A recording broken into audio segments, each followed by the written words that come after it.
benefit to any community that comes into it. It makes all the people around it richer because their paycheck goes further and they can buy more. It's essentially the same as if they got a raise.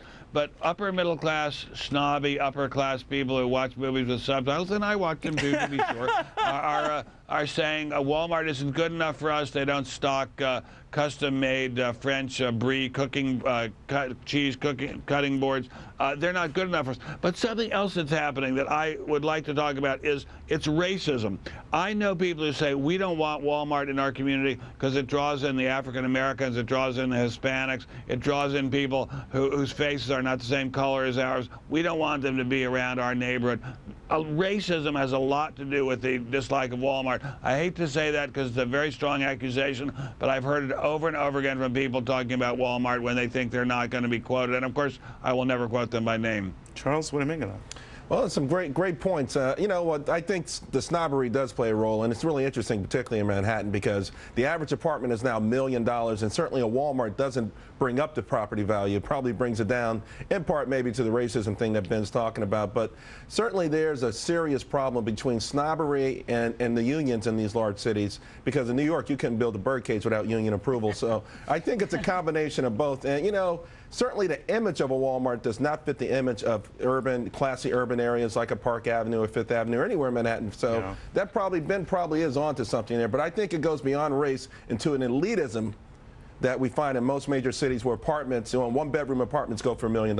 If the it's racism and racism and classism. Racism and classism, right, and super snobbery is the main heading. All right, the bird's okay if he's Well, you know, let me just say one thing. The real sad thing about it, though, particularly with these liberals, they always say they want to help people, but whenever they have a chance to help people, they don't. You know, they wouldn't mind Walmart in New York if it was in the Bronx, but it can't be in Manhattan. Jerry, what do you make of that?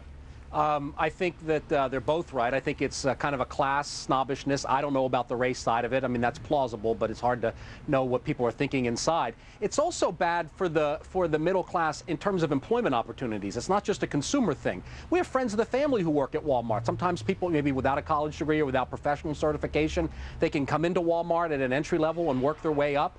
I think that Walmart ought to be allowed any place where people are willing to work for it and buy their products. Laura?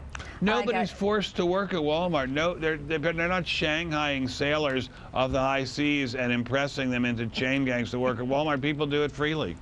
I got to tell you, I know snobs that shop at Walmart. They might go there at 2 in the morning, but they do. Everybody likes a good deal. That's what Walmart They don't want it in their neighborhood. But you know what? You got to look at the fact that this is not snobbery driven. This is politically driven. These are the unions. When it comes to New York and L.A., huge union towns, there's no way. But like in Chicago, where I come from, Mayor Daley worked it out. Walmart's now on the south side. It has a higher percentage of lower income folks over there. But you know what? It's allowing them to get access to goods and services they can afford. Patricia, what do you I think she's onto something. I think it's politics and not snobbery. I think it's a politics of deflection. If you have a healthcare crisis in this country, it can't be your fault. It has to be Walmart's fault. If you don't have high-paying jobs, it's got to be Walmart's fault. There's somebody to blame, and who you're going to blame? The great American success story. All right, guys.